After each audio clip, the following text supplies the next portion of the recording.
என் பெயர் ஜெயஸ்ரீ. மூன்றாம் வகுப்பு. மலரா நீ அரும்பா முட்டா? மலர்.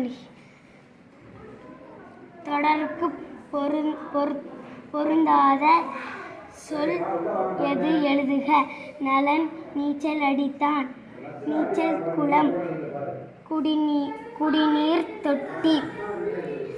பொருந்தாதது எது? குடிநீர் தொட்டி. சுல்தானா பழச்சாறு குடித்தார். நூலகம். எது பொருந்தாததுன்னு சொல்லணும். பொருந்தாதது நூலகம். குளிர். சொல்லுக்குள் இருந்து 3 சொற்களை உருவாக்கி எழுதுக. குளிர் சாதன பெட்டி. குளிர் பெட்டி குட்டி. புதுக்கோட்டை. கோட்டை புது கோடை. தொடர்களை படித்து விடையை தேர்ந்தெடுத்து எழுதுக. ஆட்டுக்குட்டி மழையில் நனைந்தது. செல்வி ஆட்டுக்குட்டிக்கு குடை பிடித்தாள். இப்பொழுது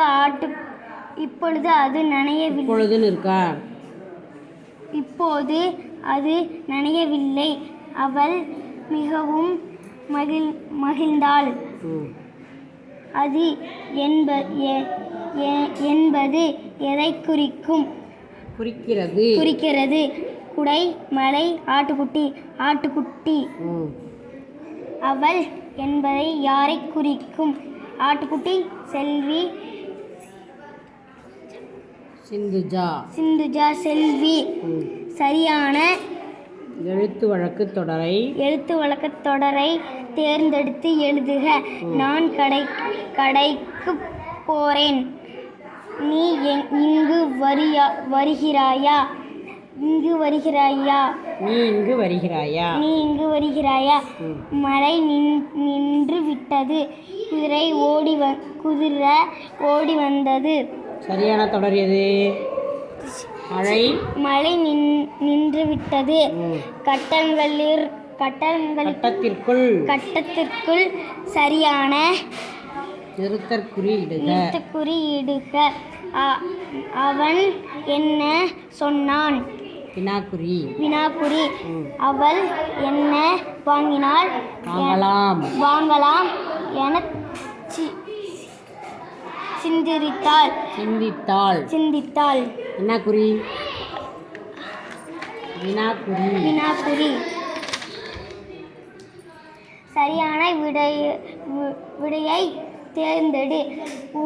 உடலுக்கு நலம் தரும் எது? தருவது எது? இப்பொழுது சமைத்த உணவு.